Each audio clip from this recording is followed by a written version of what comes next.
Muy buenos días, hermanos.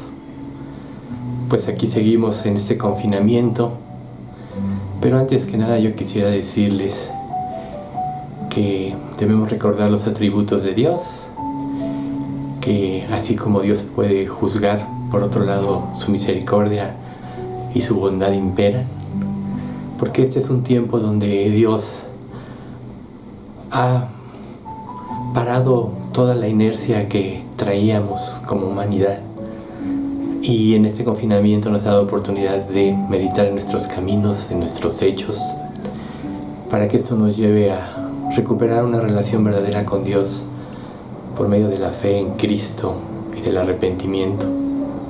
Así que, hermanos, yo espero que ustedes puedan aprender a disfrutar estos tiempos como únicos, donde pueden recuperar esa relación íntima y estrecha con su Creador, quien los ama por sobre todas las cosas y dio a su Hijo Jesucristo para que estuviéramos con Él toda la eternidad. Vamos a orar. Padre bendito, te queremos agradecer por este día y damos gracias por tu gran amor y misericordia, tu bondad infinita, porque ciertamente, Padre, nosotros sabemos que tú estás haciendo una obra en estos días que si alguien nos la contara no lo creeríamos. Solo tú sabes, Padre, lo que tú estás haciendo, pero confiamos en que todo esto redundará en resultados que te den gloria a ti y a ti nada más. Te pedimos que tú guíes este estudio, que sea tu Espíritu Santo el que haga exaltar los puntos que tú quieres que entendamos, que se nos queden en nuestra mente y corazón. Y todo esto te lo pedimos en el nombre de nuestro Señor Jesucristo. Amén. Entonces, como veíamos la vez pasada, el poder de la resurrección, hay 3 puntos que tenemos que recordar de este poder de la resurrección, que es que se comprobó la veracidad de la palabra de Dios, pues se cumplieron cientos de profecías con todo lo que Cristo vino desde su nacer hasta su sacrificio en la cruz. Confirma la deidad de Jesucristo al haber resucitado y vencer la muerte, y darnos una esperanza en que todo el que confíe en Él también vencerá la muerte. Y como tercero, nos da la conclusión del plan de Dios. Sí, hermanos, Dios tiene un plan que planeó desde antes de la fundación del mundo para que anduviésemos en Él, y para que nosotros podamos entender más nuestro papel. Hoy vamos a ver de una manera, vamos a iniciar a ver lo que es el cuerpo de Cristo como iglesia. Vamos a empezar por leer Efesios 5 del 25 al 32, que es sobre lo cual se basa toda esta enseñanza que vamos a ver el día de hoy, que dice así: maridos, cada uno ame a su esposa tal como Cristo amó a la iglesia. Él entregó su vida por ella a fin de hacerla santa y limpia, al llevarla mediante la purificación de la palabra de Dios. Lo hizo para presentársela a sí mismo como una iglesia gloriosa, sin mancha ni arruga ni ningún otro defecto. Será en cambio santa e intachable. De la misma manera, el marido debe amar a su esposa como ama a su propio cuerpo, pues un hombre que ama a su esposa en realidad demuestra que se ama a sí mismo. Nadie odia su propio cuerpo, sino que lo alimenta y lo cuida, como Cristo lo hace por la iglesia. Como dicen las Escrituras, el hombre deja a su padre y a su madre y se une a su esposa, y los dos se convierten en uno solo. Eso es un gran misterio, pero ilustra la manera en que Cristo y la iglesia son uno. Por eso les repito, cada hombre debe amar a su esposa como se ama a sí mismo, y la esposa debe respetar a su marido. Entonces, si nosotros leemos este texto, aprendemos dentro de ese concepto que Dios nos da, así como nosotros podemos amar a nuestra esposa, Él ama a su iglesia y la sustenta y la cuida. Y este es un hecho que no cambia en Él, pues es innegable. Si nosotros leemos con cuidado o estudiamos el Antiguo Testamento y el Nuevo, nos daremos cuenta que no puede uno aislar el uno del otro. Si uno leyese solo Mateo, quedarían muchas lagunas dentro del conocimiento de la revelación de Jesucristo. Si solo lee el Antiguo, quedarían muchas dudas respecto del advenimiento del Mesías mismo. Pero la conjunción de los dos testamentos nos da una idea completa de lo que es el cuerpo de Cristo y su iglesia. Entonces, leer el Antiguo Testamento nos prepara para su venida, y en el Nuevo vemos el cumplimiento de todas las profecías que se anunciaron en el mismo Antiguo Testamento. Por tanto, es una conjunción de ambos libros que nos da como resultado el poder y la santa palabra de Dios, la Santa Biblia, y el poder de Dios de acuerdo a cómo Él actúa en ella. Entonces, si nosotros leemos, por ejemplo, los 3 primeros capítulos del Génesis, nos vamos a dar cuenta que son proféticos y esenciales para la comprensión de toda la Escritura, y sobre todo entender prácticamente la obra que Dios planeó desde antes de la fundación del mundo, que es perfecta y nada va a hacer que se desvíe de un lado a otro. Entonces vamos nosotros a estudiar para que podamos entender esto. En primer lugar, el primer Adán. Como ven, la misma Escritura nos habla del primer Adán, y en el Nuevo Testamento, en Romanos, nos habla del postrer Adán, que es Jesucristo. Pero vamos a entender algunos aspectos del primer Adán que nos ayudarán a entender el plan de Dios eterno para la humanidad. Dice en Romanos 5:14: sin embargo, desde los tiempos de Adán hasta los tiempos de Moisés, todos murieron, incluso los que desobedecieron un mandamiento explícito de Dios, como lo hizo Adán. Ahora bien, Adán es un símbolo, una representación de Cristo, quien aún tenía que venir. Romanos 5:14, la traducción viviente. Entonces, esta es la razón por la que Pablo se refiere a Cristo como el postrer Adán. Y más adelante en las mismas Escrituras, él mismo lo declara en 1 Corintios 15:45, que dice así: las Escrituras nos dicen, el primer hombre, Adán, se convirtió en un ser viviente, pero el último Adán, es decir, Cristo, en un espíritu que da vida. Entonces aquí podemos ver la diferencia entre los dos. Sí, en el capítulo 5 de Efesios, por ejemplo, que encabeza este estudio, Pablo nos expresa la relación matrimonial que Adán y Eva prefiguraba la relación de Cristo con su iglesia, y lo dice de esta manera. Vamos a leer el versículo de Génesis, capítulo 26 al 28, capítulo 1. Entonces Dios dijo: hagamos a los seres humanos a nuestra imagen, para que sean como nosotros. Ellos reinarán sobre los peces del mar, las aves del cielo, los animales domésticos, todos los animales salvajes de la tierra y los animales pequeños que corren por el suelo. Así que Dios creó a los seres humanos a su propia imagen, a imagen de Dios los creó.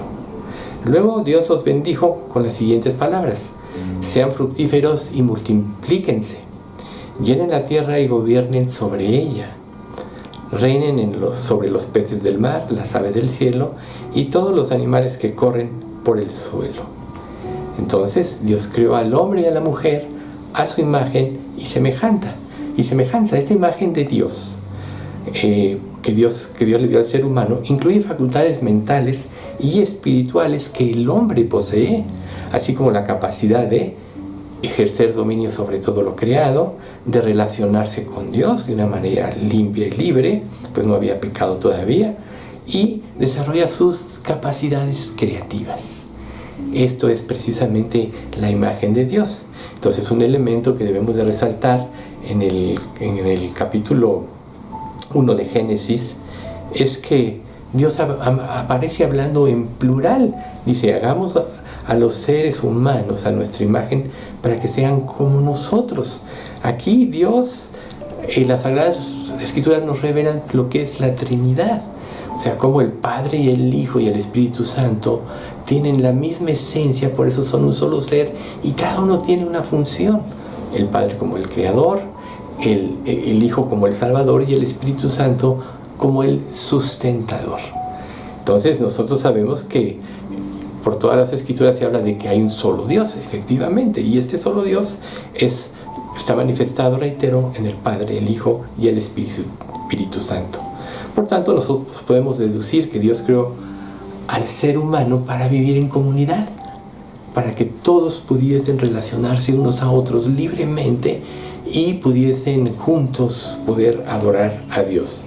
Entonces el ser humano en el tiempo del huerto del Edén practicaba una libertad de relacionarse con Dios que no había igual, ¿sí? Pero Dios le puso límites, precisamente al darle libre albedrío.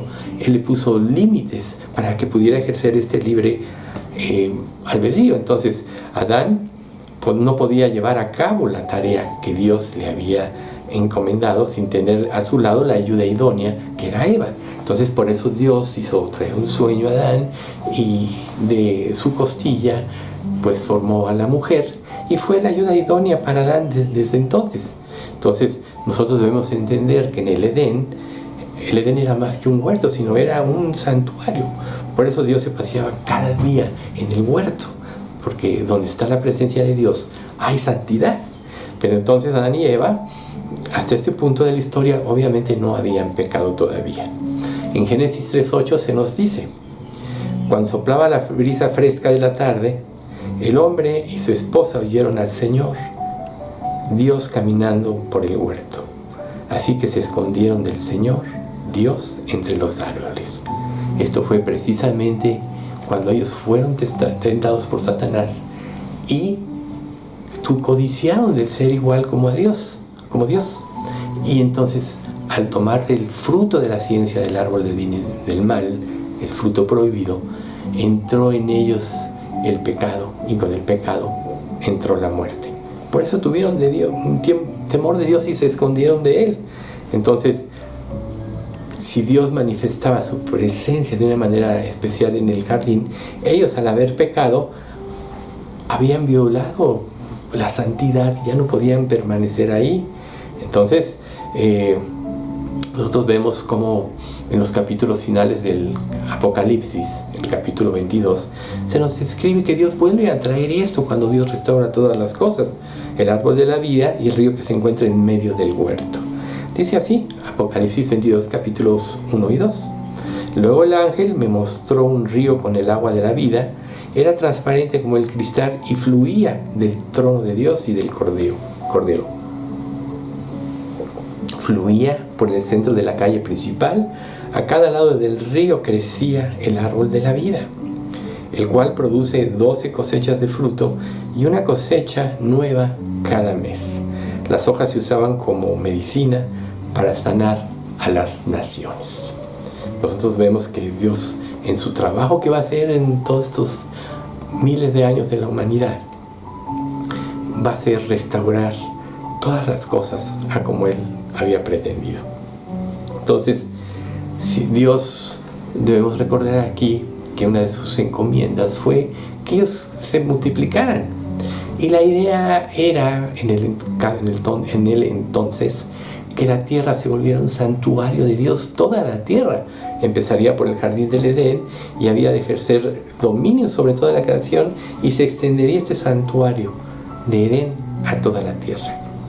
Pero Adán no protegió el huerto como Dios le mandó, dejando que la serpiente introdujera una nueva versión de la realidad contraria a la palabra de Dios. Y entonces, cuando ellos creyeron, todo se distorsionó.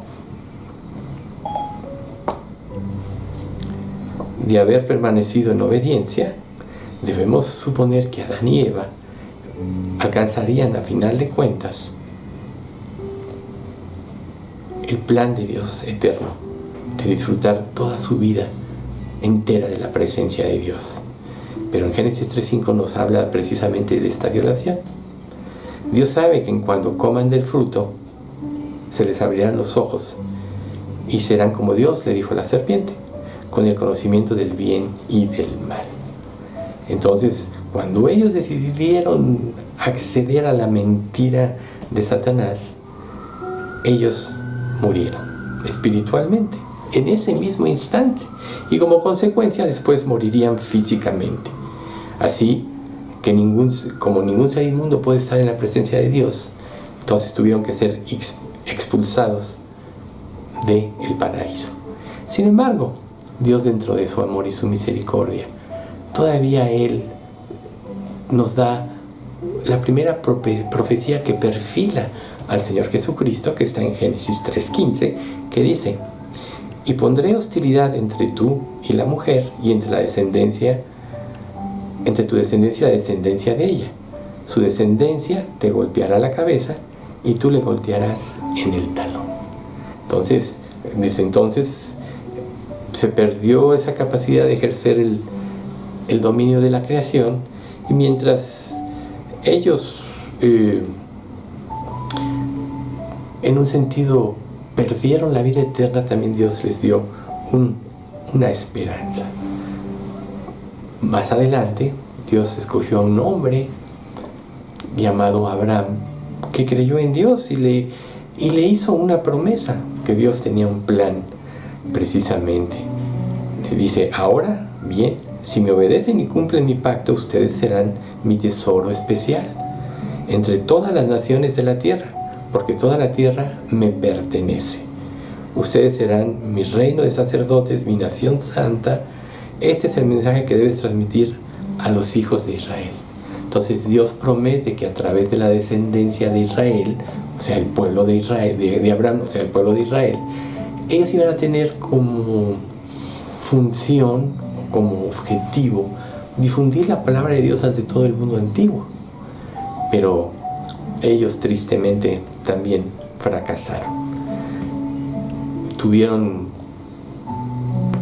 años de testimonio, pero después se volvieron de Dios, se volvieron a la mentira de este mundo. El diablo pudo infundir en sus mentes esa independencia que infundió en Adán y Eva, y ellos también se descarriaron. Entonces, así como Adán en el paraíso fracasó, también Israel tristemente trabajó en su misión de poder compartir la palabra de Dios a todo el mundo, y que todos a través de ellos pudieran conocer la verdad. Pero ellos tampoco permanecieron fieles al pacto, tristemente, y fueron expulsados de la tierra de Canaán, la cual Dios les había prometido, la cual poseyeron, pero a causa del pecado tuvieron que ser esparcidos a naciones como Babilonia, Asiria, que los conquistaron y los llevaron como esclavos. Entonces, era evidente que la solución del problema que surgió en el Edén no estaba en manos del ser humano. Eso es muy importante, que tenemos que entender. Por eso es que la salvación le pertenece a Dios. Por eso es que ningún ser humano por sí mismo puede cumplir los estándares de Dios en la ley, sino solo iba a ser en la simiente prometida a Abraham, que habla de Jesucristo, que es el Salvador, que fue prometido a nuestros primeros padres, precisamente desde la caída del Edén, como acabamos de leer en Génesis 3:15.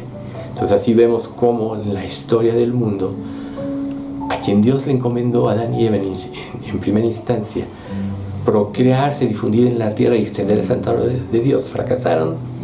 La promesa que Dios le hizo a Abraham en su descendencia, de que serían libradas a través de que Israel iba a tener el compromiso, la obligación o el mandamiento de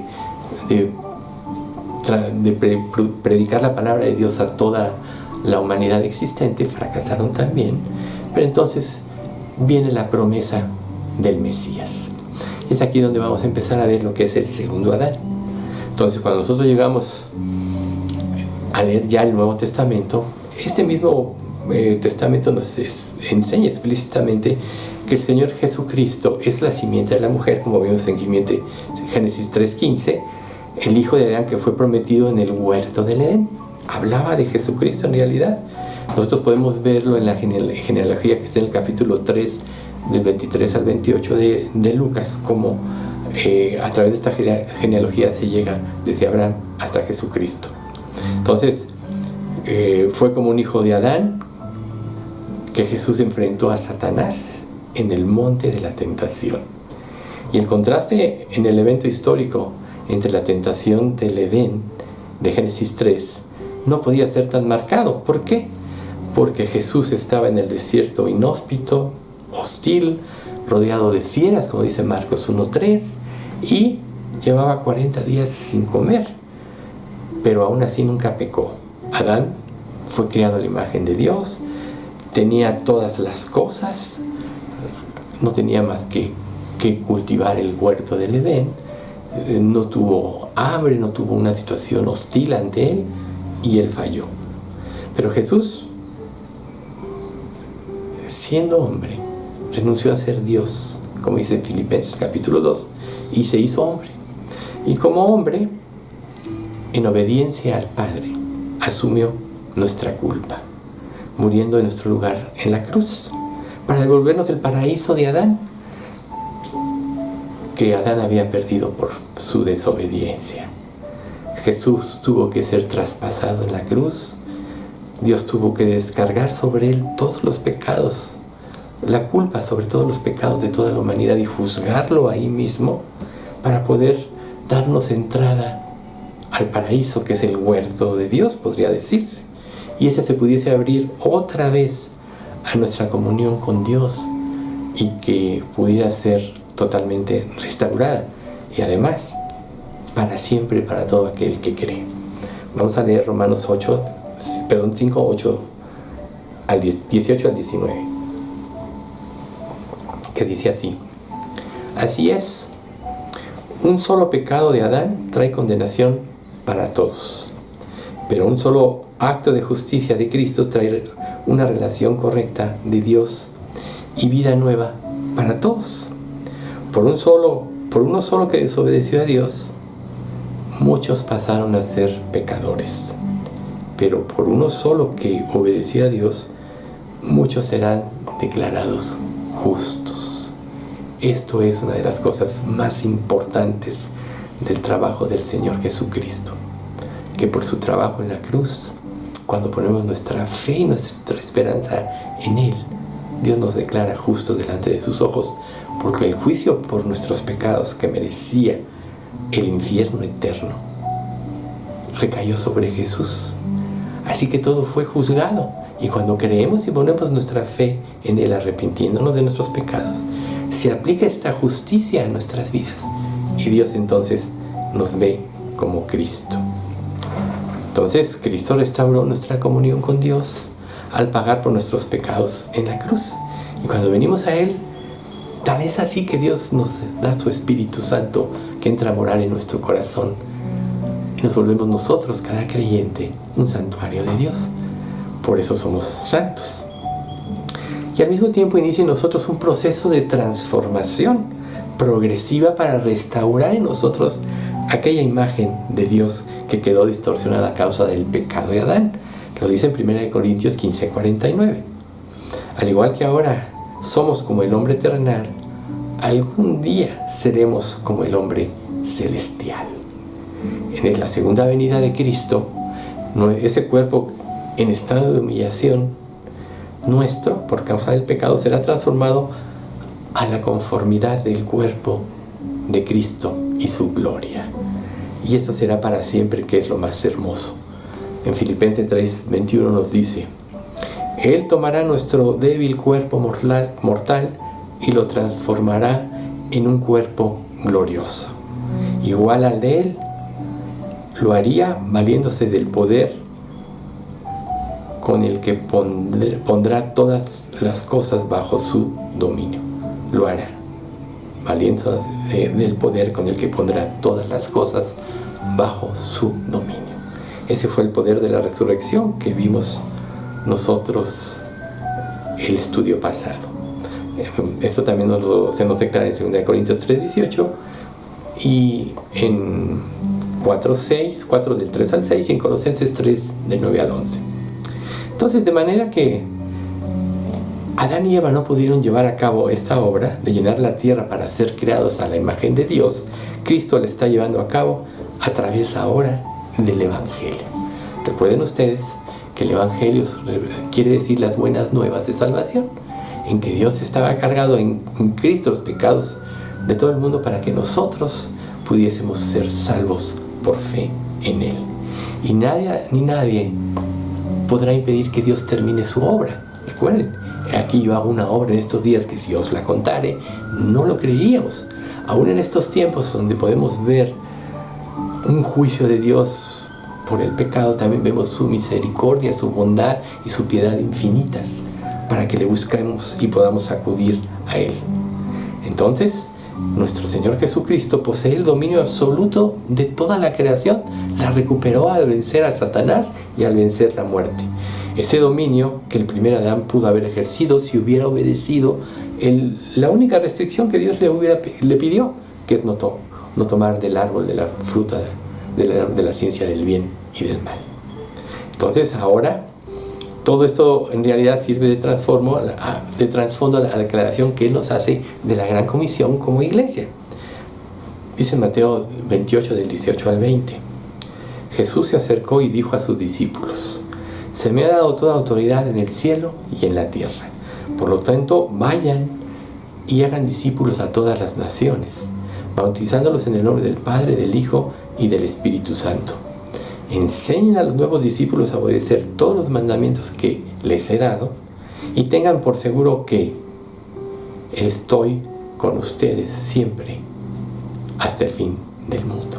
Fíjense qué hermosa promesa cuando nosotros ponemos nuestra fe y nuestra confianza en Él. Estará con nosotros siempre, todos los días, hasta el fin del mundo. Y en 1 Corintios 15:25 dice: pues Cristo tiene que reinar hasta que humille a todos sus enemigos debajo de sus pies. Y nosotros estamos ahorita en este proceso precisamente. Por eso es tan importante que nosotros como creyentes vivamos no por la obligación de cumplir sus mandamientos, sino por el amor a Él los debemos de cumplir y por gratitud a lo que Él hizo en la cruz. Esta es una fuerza mayor que la obligación. Pero dice en Cantares 8:9: las muchas aguas no podrán apagar el amor, ni lo ahogarán los ríos. Si diere el hombre todos los bienes de su casa por este amor, de cierto lo menospreciarían. Es verdad que este mundo no comprende a las personas quienes hemos creído en el amor de Cristo, pero lo cierto es que Él está llevando a cabo en nuestras vidas una transformación, haciéndonos cada día más parecidos a Cristo para que le glorifiquemos. Y entonces, Jesús, como Hijo eterno de Dios, Él siempre ha tenido toda la autoridad en el cielo y la tierra, pero recuerden que Él renunció a ser Dios. Y aquí está hablando como el segundo Adán, quien, a diferencia del primero, obtuvo como hombre una victoria aplastante sobre los poderes del mal. Obtuvo como hombre una victoria aplastante sobre los poderes del mal. Y ahora está sentado a la diestra de Dios, intercediendo por nosotros y ejerciendo todo su poder para que se cumpla su obra y nadie se va a poder oponer a ella. Hebreos 1:3 dice: el Hijo irradia la gloria de Dios y expresa el carácter mismo de Dios y sostiene todo con el gran poder de su palabra. Después de habernos limpiado de nuestros pecados, se sentó en el lugar de honor a la derecha del majestuoso Dios en el cielo. Fíjense qué hermoso. Él ahora está en el cielo ejerciendo todo su poder, todo su dominio de toda la creación. Por eso es que el que en Él cree es victorioso, pero el que no cree ya ha sido condenado. El que en Él cree es condenado, pero el que no cree ya ha sido condenado por no haber creído en la obra maravillosa que Jesús hizo en la cruz. Por tanto, si tú a estas alturas aún no has creído, es tiempo. Y con ayuda de esta explicación, de que puedas entender ese plan eterno de Dios y puedas acudir a Él para ser redimido de tus pecados. Si estás oyendo esto hoy, es porque Dios quiere perdonarte. Dios quiere que vayas a Él Nadie ama más su creación que Dios, pero Él no tolera el pecado porque es santo. Y dice la Escritura que sin santidad nadie verá a Dios. Por tanto, Él tiene que hacernos santos, y esto solo se logra cuando la sangre de Jesucristo opera en nuestras vidas, limpiándonos de todo pecado. Por eso es que ninguna obra humana puede cumplir los estándares de Dios, que es 100%. Dice la Escritura que cualquiera que guardare toda la ley, pero ofendiera en un punto, se hace culpable de todos. Por tanto, es como una cadena que tiene compuesta de eslabones, y unida tiene una resistencia. Pero si se rompe un eslabón, así como un pecado que comentamos, se rompe la resistencia de la cadena.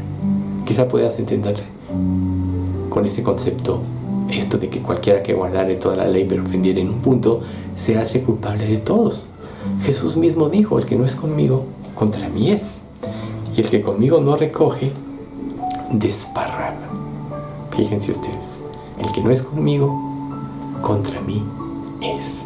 Y también dijo Jesús: ¿por qué me llamáis Señor, Señor, y no hacéis lo que yo os digo? Así como haciendo una reclamación. Si invocamos el nombre de Dios, tenemos que tener en nuestros corazones y en nuestra mente el deseo de hacer su voluntad. Pero esto solo puede suceder cuando nos arrepentimos y reconocemos que todo lo que hemos hecho en la vida ha actuado en contra de Dios y sus principios. No dejemos de recordar que el primer mandamiento de la ley de Dios es: amarás al Señor tu Dios con todo tu corazón, con todas tus fuerzas, con toda tu mente y con todo tu ser. Por tanto, violar tan solo este mandamiento nos hace culpable de todos. Y como es obvio que ninguno de nosotros hemos amado así por nosotros mismos, a menos que nos llame, pues todos violamos la ley. Ahora vamos a ver la última sección del estudio de hoy, que es precisamente la ayuda idónea de Jesucristo. Así como Dios creó a Eva como una ayuda idónea a Adán, también Jesús, como el postrer Adán, tiene una ayuda idónea, y esta es la iglesia. La iglesia es la esposa del Cordero, es una virgen ataviada que Él va a desposar. Y Él nos ha puesto el valor de la iglesia ante sus ojos al darnos precisamente la tarea que debemos hacer. Si Adán fracasó, Israel fracasó. Dios quiere que nosotros, como hijos de Dios, cumplamos ahora este llamamiento, esta tarea, para que le glorifiquemos, porque Cristo ciertamente está en el cielo y ejerce todo el poder hacia nosotros, pero quien tiene la consigna de predicar el Evangelio a toda criatura es su ayuda idónea, su esposa, la iglesia. Tristemente, hoy en día muchos han fracasado porque no aman a la iglesia, que también está representada en la iglesia local. Dicen que aman a Dios, pero dicen que la iglesia está llena de hipócritas. Muchos, yo lo he escuchado. Pero es como si tú le dijeras a Dios: oye, Dios, te amo a ti, pero no amo a tu esposa. Imagínense ustedes, si la esposa es creada por Dios, la purifica y la santifica, ¿cómo no podemos amar a Dios? O sea, nosotros, si amamos a Cristo, también amamos a su esposa. De hecho, primera de Juan, el capítulo 5, dice que nosotros sabemos que amamos a los hijos de Dios cuando amamos a Dios y guardamos sus mandamientos. O sea, está unido, está implícita esta unión. Si amas a Dios, también debes amar a su iglesia. Entonces, muchos, al no congregarse, por ejemplo, es como si le dijeran a Dios: te amo, Señor, pero tu esposa me resulta insoportable. Imagínense ustedes. Entonces nosotros con este estudio debemos entender la importancia de la iglesia como novia y de la iglesia local, que es donde nosotros nos ha tocado vivir. Dice en Efesios 5:29, nadie odia su propio cuerpo, sino que lo alimenta y lo cuida, tal como Cristo lo hace por la iglesia. O sea, imagínate, el que ama a su mujer, a sí mismo se ama. Y nadie puede odiar su propio cuerpo, a menos que algo ande mal en su vida, que no haya nacido de nuevo o que no haya crecido en gratitud por lo que Cristo hizo en la cruz.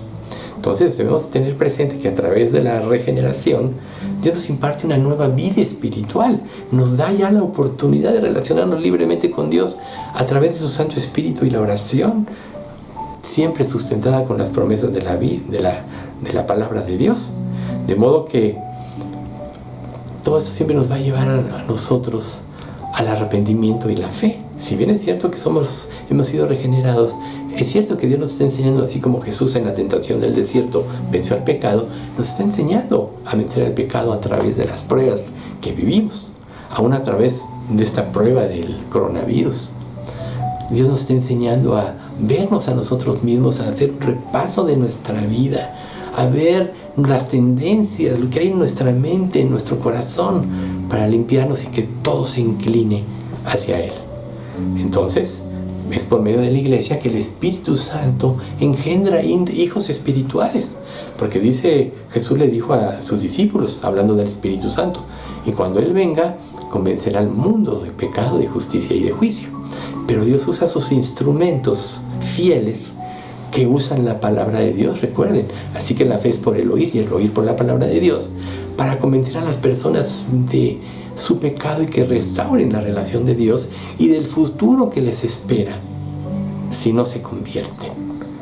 O sea, si el mundo está aterrorizado por este COVID-19, en la tribulación, lo que viene adelante, esos 7 años que Dios va a traer una prueba verdadera sobre todo el mundo, no es comparable en nada a todo lo que la gente va a padecer.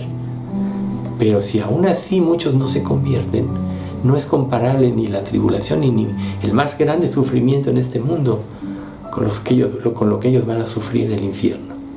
Serán atormentados día y noche por los siglos de los siglos. Eso dice en Apocalipsis 21:8. Pero los cobardes, incrédulos, los abominables y homicidas, los fornicarios y hechiceros, los idólatras y todos los mentirosos tendrán su parte en el lago que arde con fuego y azufre, que es la muerte segunda. La muerte primera es la muerte física. La muerte segunda es la separación eterna de Dios en el lago de fuego, siendo atormentados día y noche por los siglos de los siglos. Dice el mismo Apocalipsis 20, y el diablo que los engañaba fue lanzado al fuego del cielo, donde estaban la bestia y el falso profeta. Y ellos serán atormentados día y noche por los siglos de los siglos. Amén. ¿Se dan cuenta del terror de esto? Cuando hoy, en su gracia, tan solo tienes que humillarte delante de Dios y pedir perdón.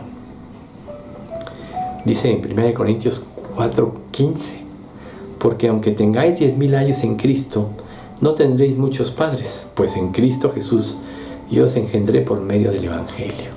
Eso le decía Pablo a los Corintios. O sea, los instrumentos de Dios, la iglesia, es lo que Dios usa para llevar a la gente al mundo. Esa es la gran comisión. Y por eso la iglesia es la ayuda idónea del Cordero, a través de la cual Él va extendiendo sus dominios a todo el mundo. Si ustedes se dan cuenta, gracias a esta enfermedad, ahora más que nunca se escucha el Evangelio. El hecho de estar confinados en nuestro hogar, tú puedes distraerte en lo que quieras, pero al final de cuentas nada de eso te llena. Necesitas algo que llene tu corazón, algo que te dé una esperanza de vida. Y créanme, que la humanidad salga de esta pandemia, si no se arrepiente, de nada le va a servir. Pero si tú, a través de esta prueba, vas a Dios, entonces entenderás el objetivo amoroso de Dios, su misericordia y su sublime gracia. Entonces nosotros somos las manos y los pies de Jesucristo. Somos la boca de Cristo en el mundo, cuando fielmente transmitimos la palabra de Dios. Recuerden, Jesús es la palabra, en el principio era el verbo, o la palabra, y la palabra estaba con Dios, y la palabra era Dios. Entonces, cuando tú compartes la Biblia en forma sana, tal como lo dice, y sus principios, es prácticamente como si Dios estuviera hablando a través de tu boca y por medio de la inspiración del Espíritu Santo, que nos convence de pecado, de justicia y de juicio. Entonces, es por eso que la iglesia como novia también está compuesta de iglesias locales, son como células, y ella tiene la misión de declarar la verdad de Dios al mundo. Dice primera de Timoteo 3:15, para que si tardo sepas cómo debes conducirte en la casa de Dios, que es la iglesia del Dios viviente, columna y baluarte de la verdad. ¿Cómo puedes menospreciar a la iglesia? ¿Cómo puedes no amar el congregarte? ¿O cómo no puedes no amar a tus hermanos en Cristo? Si bien ninguno de nosotros somos perfectos, porque todos estamos luchando precisamente contra el pecado para la santificación. No podemos juzgar, porque cuando tú juzgas a otro, como dice Romanos capítulo 2, te juzgas a ti mismo, pues tú que juzgas haces lo mismo. Pero cuando apropias el amor de Dios y te das cuenta de que ese amor te libró del juicio, tú no puedes juzgar sino amar. Así que el que no ama, dice la Escritura, no ha conocido a Dios, porque Dios es amor. Y entonces, así como Adán tenía la obligación de proteger el huerto, ahora también la iglesia, que fue infectado por los engaños y mentiras de Satanás, ahora también la iglesia tiene la función de transmitir la verdad a todo el mundo.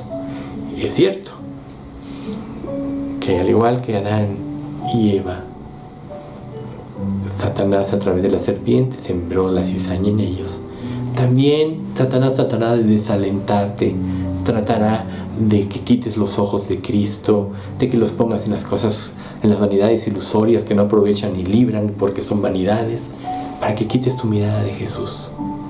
Por eso es tan importante que hoy decidas tener siempre los ojos puestos en Jesús, el autor y consumador de la fe, como dice Hebreos 12, el cual, por el gozo puesto delante de él, sufrió la cruz y soportó el oprobio, y ahora está sentado a la diestra de Dios.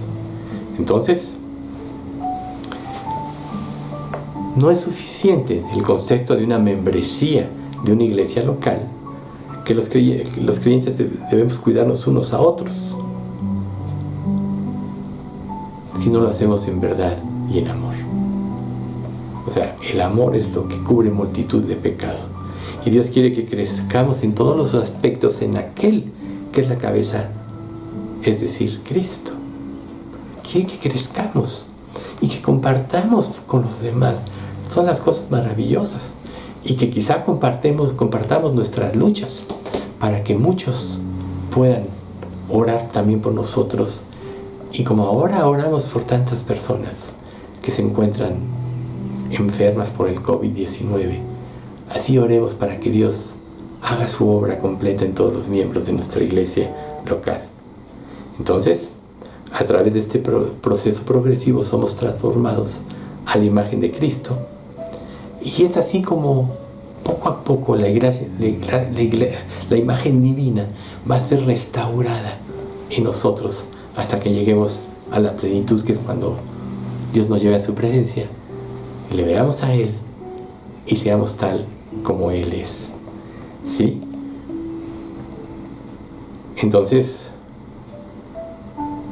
cada domingo que tú asistes a la iglesia, pasa algo inmensamente mayor de lo que tú te imaginas, porque te revela el Espíritu Santo en plenitud.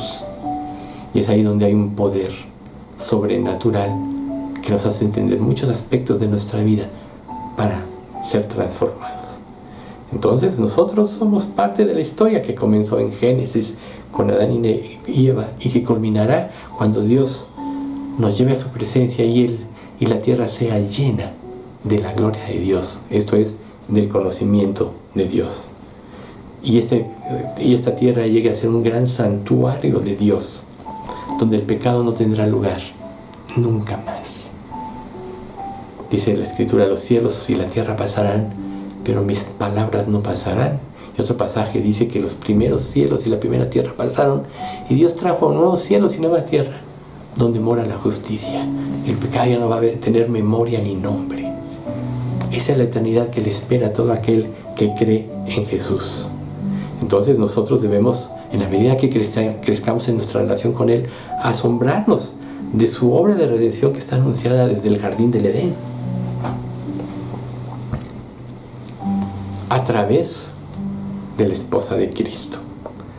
Entonces nosotros, el hecho de ser parte de una iglesia local, debemos de comprometer nuestras vidas, no nada más a ir a escuchar, sino a participar en el crecimiento de la misma. Cuando una persona va a una reunión importante, o por ejemplo a una boda, la mujer, la esposa, busca los mejores atuendos. Acuérdense del libro de Esther, cuando va a ver al rey, Asuero. El eunuco, la ayuda idónea, que de alguna manera representa aquí el espíritu, le dijo todo lo que tenía que poderse, y quiso el rey. La escogió como reina, sucediendo a Vasti, quien se había negado a ir a la presencia de Dios. Imagínate si tú niegas esto, vas a ser como Vasti. Dios te desechará. Pero si tú te dejas guiar por Dios, por su Santo Espíritu, cada día serás más agradable a sus ojos. Y la iglesia tiene esta función como grupo de creyentes. Por eso debemos de santificarnos, de purificarnos y pedirle a Dios que nos dé un verdadero amor. No mirando las debilidades, sino lo que Dios puede hacer en el poder de su Espíritu en cada creyente. Esa obra transformadora que solo Dios puede hacer en su iglesia. Entonces, Dios quiso revelarnos en su palabra el que ocuparnos de la iglesia, o sea, que como parte de la iglesia y su plan, nosotros ahora vivamos una vida diferente, y debemos de saber que Él ama y aprecia a su novia, como lo leímos ya anteriormente. Entonces, el ser parte de la segunda iglesia, de la iglesia de Cristo, de la esposa de Cristo, de la esposa del Cordero, es un gran privilegio que nosotros no alcanzamos a comprender. Entonces, Él quiere que estemos preparados, llenos de gozo, para que nosotros veamos, cuando venga el Señor Jesucristo, le glorifiquemos. No vaya a sucedernos que lo que dice la segunda carta de Juan, que dice que no sea que seamos avergonzados cuando Él venga y nos alejemos. Imagínate tú no haber dependido del poder de Dios, sino de ti mismo, como sucedió con la insidia de Satanás con Adán y Eva, y tengas que alejarte avergonzado cuando se manifieste Jesucristo. Más bien Él quiere que estés listo, gozoso, esperando su venida, lleno de amor y de buenas obras que le glorifiquen a Él. Entonces, aquel día que estemos en la presencia del Señor y Salvador Jesucristo, sin mancha ni arruga, será glorioso, será algo contemplado. Pero les voy a decir una cosa: seguramente el día que estemos en su presencia, no nos veremos a nosotros mismos como Jesús está describiendo aquí la iglesia, como una virgen ataviada, resplandeciente, deslumbrante, sino más bien nos vamos a concentrar en la gloria de Él, porque la gloria de Él es sublime. Y si tú desde ahorita te concentras en la gloria de Él, dejarás de verte a ti mismo, y entonces verás con mucha claridad cuál es la voluntad de Dios en esta vida, para que tú le glorifiques.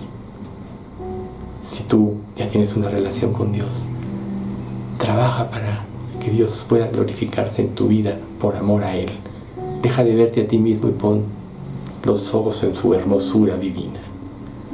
Si no eres salvo y aún no tienes esta relación con Dios, arrepiéntete y cree en Él, porque Él ya hizo todo por ti en la cruz.